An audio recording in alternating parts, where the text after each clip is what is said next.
ପ୍ରେମ କରୁଥିବା ପରମେଶ୍ୱରଙ୍କୁ ହୃଦୟ ସହିତ ଧନ୍ୟବାଦ ଦିଏ। ପରମେଶ୍ୱର ପରିବାର ଗଠନକାରୀ ପରମେଶ୍ୱର। ଆମମାନଙ୍କ ପରମେଶ୍ୱର ପ୍ରତ୍ୟେକ ପରିବାରକୁ ସେ ଗଠନ କରିବା ପରମେଶ୍ୱର।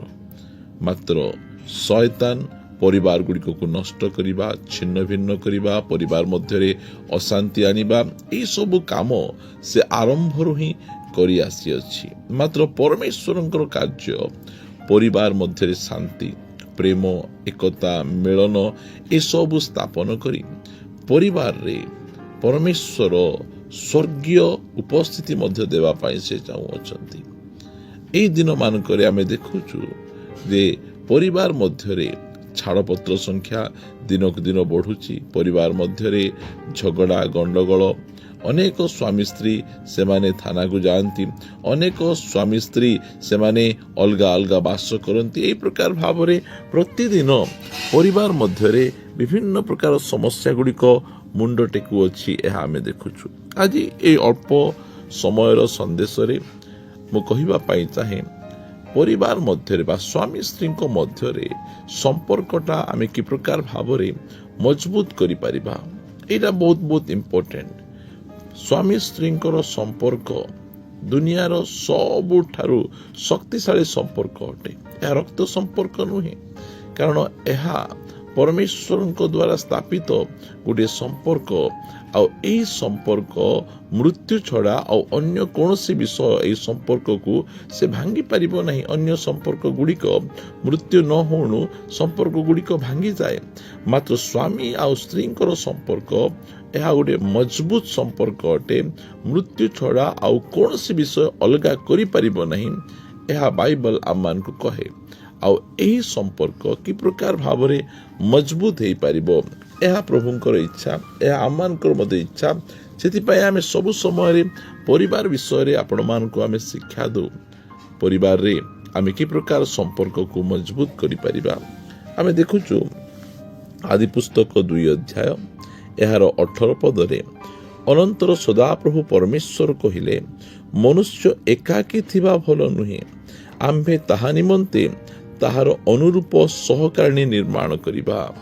କେତେ ସୁନ୍ଦର ଭାବରେ ପରମେଶ୍ୱର କହୁଅଛନ୍ତି ଯେ ମନୁଷ୍ୟର ଯେଉଁ ଏକଲାପଣଟା, ଲୋନଲିନେସ୍, ଯେଉଁ ଏକଲାପଣଟା ପରମେଶ୍ୱର ପସନ୍ଦ କରନ୍ତି ନାହିଁ। ମନୁଷ୍ୟ ଏକାକୀ ନ ରହୁ, ସେ କ'ଣ କରୁ, ଗୋଟିଏ ଜୀବନ ସାଥୀ ପାଉ, ଅନୁରୂପ ଜୀବନ ସାଥୀ ପାଉ। ପରମେଶ୍ୱର ମନୁଷ୍ୟକୁ ଜୀବନ ସାଥୀ ଦେବାର ପଛରେ ପ୍ରଥମ କାରଣଟି ଦେଖୁଛୁ, ମନୁଷ୍ୟର ଏକଲାପଣକୁ ଦୂର କରିବା। ସେ ନିଜର ଜୀବନ ସାଥୀ ସହିତ ଫେଲୋସିପ କରିପାରିବ, ସହଭାଗିତା କରିପାରିବ।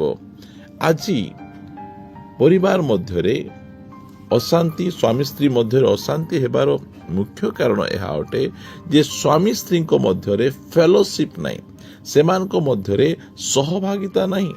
ଏଇଟା ଅସୁବିଧା। ସେଥିପାଇଁ ସେମାନେ ଏକଲା ଏକଲା ଲୋନଲିନେସ୍ ସେମାନେ ରହନ୍ତି। ସ୍ୱାମୀ ଟଙ୍କା କମେଇବାରେ ବ୍ୟସ୍ତ, ସ୍ତ୍ରୀ ପୁଅ ଝିଅକୁ ସମ୍ଭାଳିବାରେ ବ୍ୟସ୍ତ, ପରସ୍ପର ପାଇଁ ସେମାନଙ୍କ ମଧ୍ୟରେ ସମୟ ନାହିଁ। ଏଇଟା ସବୁଠାରୁ ଗୋଟିଏ ବଡ଼ ବିଷୟ ଯୋଉଟାକି ସ୍ୱାମୀ ସ୍ତ୍ରୀଙ୍କର ସମ୍ପର୍କକୁ ନଷ୍ଟ କରୁଛି। ସ୍ୱାମୀ ସ୍ତ୍ରୀଙ୍କ ସମ୍ପର୍କ ମଧ୍ୟରେ ତିକ୍ତତା ଆଣୁଅଛି।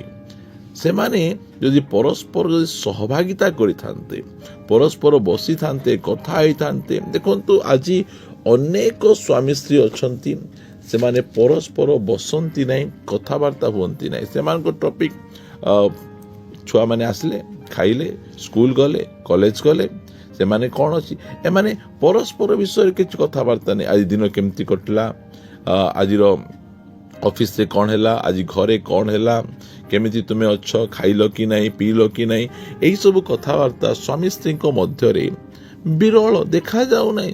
ପରସ୍ପର ବିଷୟରେ ଆଉ ସେମାନେ କଥାବାର୍ତ୍ତା ହେଉନାହାନ୍ତି।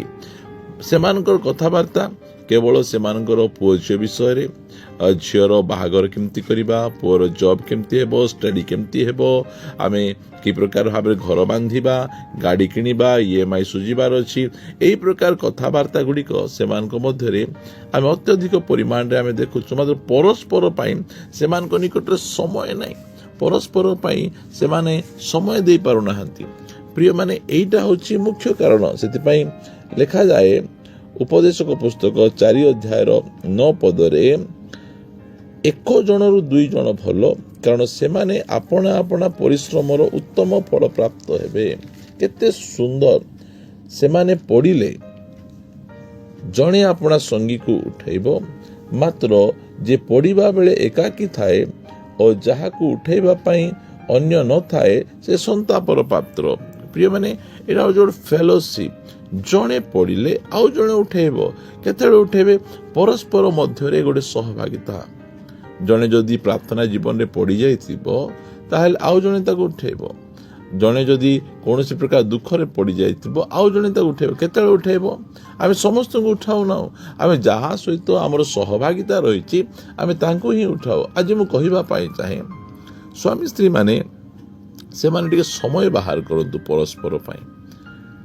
ଅନେକ ଘର କାମ ଥାଏ, ଅନେକ ବାହାର କାମ ଥାଏ, ଅନେକ ସେବା କାମ ଥାଏ।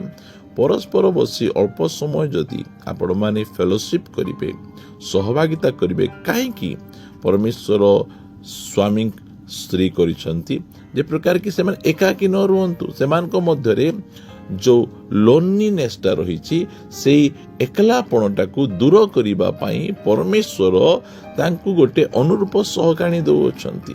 କେବଳ ଘରେ ଆସି ରୋଷେଇ କରିବେ, ଆପଣମାନଙ୍କ ଯତ୍ନ ନେବେ, ଲୁଗା କାଚିବେ, ଘର ପୋଛିବେ, ପଇସା କମେଇବେ, ଏଥିପାଇଁ ଆପଣଙ୍କୁ ସ୍ୱାମୀ ସ୍ତ୍ରୀ କରିନାହାନ୍ତି। ଆପଣ ପରସ୍ପର ମଧ୍ୟରେ ଗୋଟିଏ ଭଲ ଫେଲୋସିପ୍, ଗୋଟେ କ୍ୱାଲିଟି ଟାଇମ୍ ପରସ୍ପର ସହିତ ଯଦି ଆପଣ ବିତେଇବେ ତାହେଲେ ଆପଣଙ୍କର ସ୍ୱାମୀ ସ୍ତ୍ରୀଙ୍କର ସମ୍ପର୍କ ଆହୁରି ଅଧିକ ମଜବୁତ ହେବ, ଆହୁରି ଅଧିକ ଷ୍ଟ୍ରଙ୍ଗ ହେବ। ପରସ୍ପର ସହିତ ସହଭାଗିତା ନଥିବାରୁ ସ୍ୱାମୀ ସ୍ତ୍ରୀ ଅନ୍ୟ କାହା ସହିତ ଫେଲୋସିପ୍ କରିବା ପାଇଁ, କଥାବାର୍ତ୍ତା ହେବା ପାଇଁ, ତାଙ୍କ ସହିତ ସମୟ ବିତାଇବା ପାଇଁ ସେମାନେ ପସନ୍ଦ କରନ୍ତି। ଯଦି ପରସ୍ପର ସହିତ ଗୋଟେ ଭଲ ସହଭାଗିତା ଥିବ, ଜଣେ ପଡ଼ିଗଲେ ଆଉ ଜଣେ ଉଠାଇବ। ଯଦି ଆମେ ପଢ଼ିବା ଆମେ ସେହି ଉପଦେଶକ 4 ଅଧ୍ୟାୟରେ 11 ପଦ, ଆହୁରି 2 ଜଣ ଏକତ୍ର ଶୟନ କଲେ ଉଷ୍ଣ ହୁଅନ୍ତି, ମାତ୍ର ଜଣେ କି ରୂପେ ଏକାକୀ ଉଷ୍ଣ ହେଇପାରେ। ଯେବେ କେହି ଏକାକୀ ଥିବା ଲୋକକୁ ପରାସ୍ତ କରେ, ଏକଲା ଥିବା ଲୋକଙ୍କୁ ପରାସ୍ତ କରିବେ, ତେବେ 2 ଜଣ ତାହାର ପ୍ରତିବାଦ କରିବେ, ପୁଣି ତ୍ରିଗୁଣ ରଜ୍ଜୁ ଶୀଘ୍ର ଛିଣ୍ଡିଯାଏ ନାହିଁ। ପ୍ରଭୁଙ୍କର ଗୌରବ ହଉ। ପ୍ରିୟମାନେ, ସ୍ୱାମୀ ସ୍ତ୍ରୀଙ୍କର ସମ୍ପର୍କକୁ ମଜବୁତ କରିବା ପାଇଁ ଟଙ୍କା ପଇସା ଖର୍ଚ୍ଚ କରିବାକୁ ପଡ଼େ ନାହିଁ। ଆମେ ଭାବୁ ସ୍ତ୍ରୀଙ୍କୁ ଗୋଟେ ଭଲ ଶାଢ଼ୀ କିଣିଦେଲେ ଆମର ସମ୍ପର୍କ ମଜବୁତ ହେଇଯିବ, ବା ସ୍ୱାମୀକୁ ଭଲ ରାନ୍ଧିକିନା ଖୁଆଇଦେଲେ ସମ୍ପର୍କ ମଜବୁତ ହେଇଯିବ। ସେମିତି ନାହିଁ। ଅନେକ ଅଛନ୍ତି ନିଜ ସ୍ତ୍ରୀକୁ ଶାଢ଼ୀ କିଣି ଦେଉଛନ୍ତି, ସ୍ତ୍ରୀମାନେ ମଧ୍ୟ ନିଜ ସ୍ୱାମୀଙ୍କୁ ଭଲ ରୋଷେଇ କରିଦେଉଛନ୍ତି। ତାହା ମଧ୍ୟ କରିବାର ଆବଶ୍ୟକ ରହିଛି, ମାତ୍ର ସମୟ ବିତାନ୍ତୁ, ପରସ୍ପର ସହିତ ଟିକେ କଥାବାର୍ତ୍ତା ହୁଅନ୍ତୁ, ପରସ୍ପର ସହିତ ଟିକେ ଫେଲୋସିପ୍ ରଖନ୍ତୁ, ପରସ୍ପର ମିଶି ଟିକେ ପ୍ରାର୍ଥନା କରନ୍ତୁ, ପରସ୍ପର ମିଶି ବାଇବଲ ପଢ଼ନ୍ତୁ, ପରସ୍ପର ମିଶି କୁଆଡ଼େ ଏକାକୀ ବସି କଥାବାର୍ତ୍ତା ଯେତେବେଳେ ହେବେ ତାହେଲେ ଆପଣଙ୍କର ସ୍ୱାମୀ ସ୍ତ୍ରୀଙ୍କର ସମ୍ପର୍କ ମଜବୁତ ରହିବ। ଆଉ ଆପଣ 2 ଜଣଙ୍କ ମଧ୍ୟରେ ଅନ୍ୟ କାହାରିକୁ ପଶେଇବା ପାଇଁ କେବେ ହେଲେ ମଧ୍ୟ ଦେବେ ନାହିଁ। ସ୍ୱାମୀ ସ୍ତ୍ରୀଙ୍କର ସମ୍ପର୍କ ମଧ୍ୟରେ ଅନ୍ୟ କାହାର ସ୍ଥାନ ନାହିଁ। ଦେଖନ୍ତୁ, ଇସାକ ଓ ରିବିକାଙ୍କର ବିବାହ ଏତେ ଗୌରବଜନକ ବାହାଘର, ମାତ୍ର ସେମାନଙ୍କ ମଧ୍ୟରେ ତାଙ୍କର ପୁଅ ଝିଅକୁ ପଶେଇ ଦେଲେ। ତାଙ୍କର ପୁଅକୁ, ବଡ଼ ପୁଅକୁ ବାପା ଭଲ ପାଇଲେ, ଛୋଟ ପୁଅକୁ ମା ଭଲ ପାଇଲେ। ଆଜି ଅନେକଙ୍କ ପରିବାରର ଜୀବନରେ ସ୍ୱାମୀ ସ୍ତ୍ରୀଙ୍କ ମଧ୍ୟରେ ପୁଅ ଝିଅ ପଶିଛନ୍ତି, ଶାଶୁ ଶ୍ୱଶୁର ପଶିଛନ୍ତି, ବାହାର ଲୋକ ପଶିଛନ୍ତି। ଯେବେ ହେଲେ ମଧ୍ୟ ଏଇ ବାହାର ଲୋକ ଗୁଡ଼ିକ ଏମାନଙ୍କ ଭିତରେ ପଶିବେ, ଯେଉଁ ସ୍ୱାମୀ ସ୍ତ୍ରୀଙ୍କର ଜୀବନରେ ପଶିବେ, ସେମାନଙ୍କର ପରିସ୍ଥିତି, ସେମାନଙ୍କର ପାରିବାରିକ ଜୀବନ କେବେ ହେଲେ ମଧ୍ୟ ଖୁସିରେ ରହିବ ନାହିଁ। ସେଥିପାଇଁ ସ୍ୱାମୀ ସ୍ତ୍ରୀ ପରସ୍ପର ସହଭାଗିତା କରିବେ, ଆଉ ଆପଣଙ୍କ ମଧ୍ୟରେ କାହାକୁ ସ୍ଥାନ ଦେବେ ନାହିଁ, କାହାକୁ ସ୍ଥାନ ଦେବେ ନାହିଁ। ଆପଣ 2 ଜଣ ଆଉ ପ୍ରଭୁ, ଏ 3 ଜଣ, ତ୍ରିଗୁଣ ରଜ୍ଜୁ ଶୀଘ୍ର ଛିଣ୍ଡିଯାଏ ନାହିଁ। ଏଇ ଯଦି ପ୍ରକାର ରହିବେ ତାହେଲେ ଆପଣଙ୍କର ସମ୍ପର୍କ ମଜବୁତ ରହିବ। ଜୀବନର ଶେଷ ଯାଏଁ ଆପଣ ପରସ୍ପର ମିଶି ରହିବେ। ଏହା ହିଁ ପରମେଶ୍ୱର ଚାହୁଁଛନ୍ତି। ସମ୍ପର୍କ ମଜବୁତ ହଉ, କିଏ ଭୁଲ କରେ ନାହିଁ, କିଏ ପଡ଼ିଯାଉ ନାହିଁ। ଭୁଲ କଲେ ଅନ୍ୟକୁ କ୍ଷମା ଦେବେ, ପଡ଼ିଗଲେ ଉଠାଇବେ। ଏହି ପ୍ରକାର ଭାବରେ ଆପଣଙ୍କର ପାରିବାରିକ ଜୀବନକୁ ସମ୍ପର୍କକୁ ଆପଣ ମଜବୁତ କରିବେ। ପ୍ରଭୁ ଆପଣମାନଙ୍କୁ ଆଶୀର୍ବାଦ କରନ୍ତୁ। ଆସନ୍ତୁ ପଦେ ପ୍ରାର୍ଥନା କରିବା। ଅତ୍ୟନ୍ତ ପ୍ରେମିକ ସ୍ୱର୍ଗୀୟ ଦୟାମୟ ପିତା, ଆମେ ତୁମକୁ ଧନ୍ୟବାଦ ଦେଉଛୁ ଯେ ତୁମେ ପ୍ରତି ସମୟରେ ତୁମର ପବିତ୍ର ବାକ୍ୟ ମାଧ୍ୟମରେ ଆମମାନଙ୍କ ସହିତ ତୁମେ କଥାବାର୍ତ୍ତା ହେଉଛ। ପ୍ରଭୁ ଆମେ ତୁମର ଗୌରବ କରୁଛୁ। ପ୍ରଭୁ ଏ ଦିନମାନଙ୍କରେ ପାରିବାରିକରେ ସ୍ୱାମୀ ସ୍ତ୍ରୀଙ୍କ ସମ୍ପର୍କ ଗୁଡ଼ିକ ଭଲ ନାହିଁ। ଆମେ ପ୍ରାର୍ଥନା କରୁଛୁ ଦୟାକର ପ୍ରଭୁ ସ୍ୱାମୀ ସ୍ତ୍ରୀଙ୍କ ସମ୍ପର୍କ ଆହୁରି ଅଧିକ ମଜବୁତ ହେବ। କୌଣସି ପରିବାରରେ ଛାଡ଼ପତ୍ର ହେବ ନାହିଁ, ଅଶାନ୍ତି ହେବ ନାହିଁ। ହଁ ପ୍ରଭୁ, ଜଣେ ଅନ୍ୟ ଜଣଙ୍କୁ କ୍ଷମା ଦେବେ, ମିଶିବେ। ହଁ ପ୍ରଭୁ, ମନମାଳିନ ହୋଇ ଦୂରକୁ ଦୂର ରହିବେ ନାହିଁ। ଦୟାକରି ସାହାଯ୍ୟ କର। ଯେଉଁମାନଙ୍କର ସମ୍ପର୍କ ଗୁଡ଼ିକ ନଷ୍ଟ ହୋଇଛି, ଦୟାକରି ସେମାନଙ୍କ ସମ୍ପର୍କ ଗୁଡ଼ିକ ଯେ ପ୍ରକାର ତିଆରି ହେବ ଅନୁଗ୍ରହ ପ୍ରଦାନ କର। ପ୍ରାର୍ଥନା ଶୁଣିଛ, ଧନ୍ୟବାଦ ଦେଇ ପ୍ରାର୍ଥନା ପ୍ରଭୁ ଯୀଶୁଙ୍କ ନାମରେ ମାଗୁଛୁ, ଆମେନ୍ ଆମେନ୍। ପ୍ରେଜ୍ ଦ ଲର୍ଡ। ପ୍ରଭୁ ଆମେ ସମସ୍ତଙ୍କୁ ପ୍ରଚୁର ଭାବେ ଆଶୀର୍ବାଦ କରନ୍ତୁ। ପ୍ରଭୁ ଯଦି ଅନୁଗ୍ରହ କରନ୍ତି, ଆସନ୍ତା ଅଧ୍ୟାୟରେ ପରସ୍ପର ସହିତ ସାକ୍ଷାତ ରହିବା। ସମସ୍ତଙ୍କୁ ନମସ୍କାର। Praise the Lord. God bless you.